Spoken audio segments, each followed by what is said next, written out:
Now I'm going to show you how to do your contour the correct way and the wrong way. For makeup, what we normally do is we normally do makeup to look younger. So I'm going to show you how to contour your chin, especially people over 40. We tend to get this little sag over here. So this I'm going to show you how to completely cover it and what can go wrong if you don't do it the right way. So I like using the fan brush for these things. You can tap into anything that is about 3 tones darker than you. What I've done is I've put the product on the tip of the brush. And I'm going to start just above this line of my ear. So what I'm going to do is I'm going to gently with the tip go up and down. There's not too much of pressure. And I'm blending the product in. So it's almost on the cheekbone. If the cheekbone is here, it's just about here. You can see how my face is lifted this way compared to this one.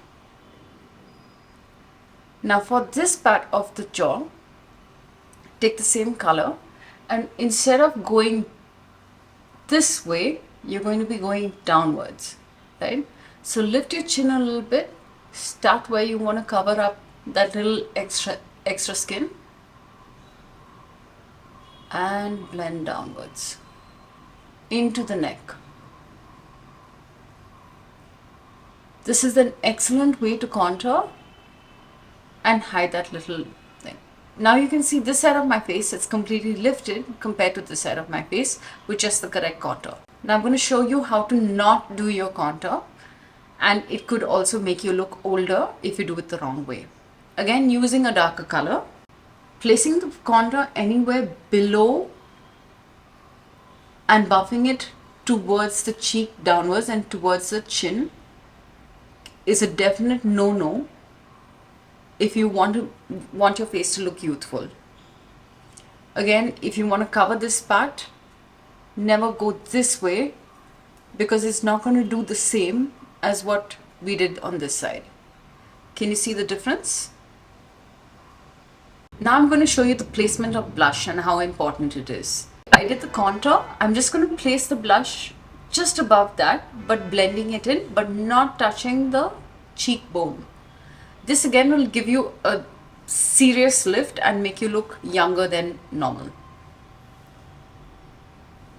Use any color you want. It could be matte or shine. Again, I'm using the same brush, the fan brush, and I'm going to place it just above the contour line, which is here. Very light strokes from outwards to inwards.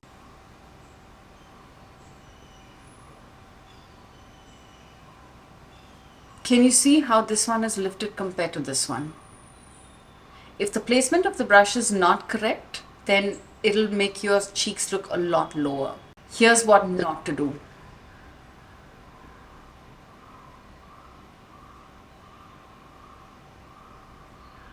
Can you see the difference between this and this? This one will make your skin look lower and not give you high-rise cheekbones, and this one will. Now I'm going to show you how to do the highlighter and where exactly to place it. Now after doing your contour blush, your highlighter will sit exactly on your cheekbones, not crossing the middle of your eyes. So if you have to look into the mirror this way, the highlighter cannot go beyond this line to this part of your face. If you highlight this part of your face, it'll project or reflect off more light. So this is the area where we don't want to highlight. We want to keep it more matte, which is the T-zone area.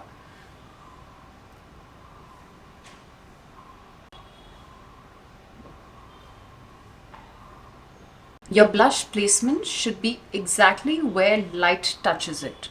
So only when I turn my skin is where you can see the highlight. If you can see the highlight in all kinds of light, means there's just too much of highlight. You can also use the highlighter under your brow bone.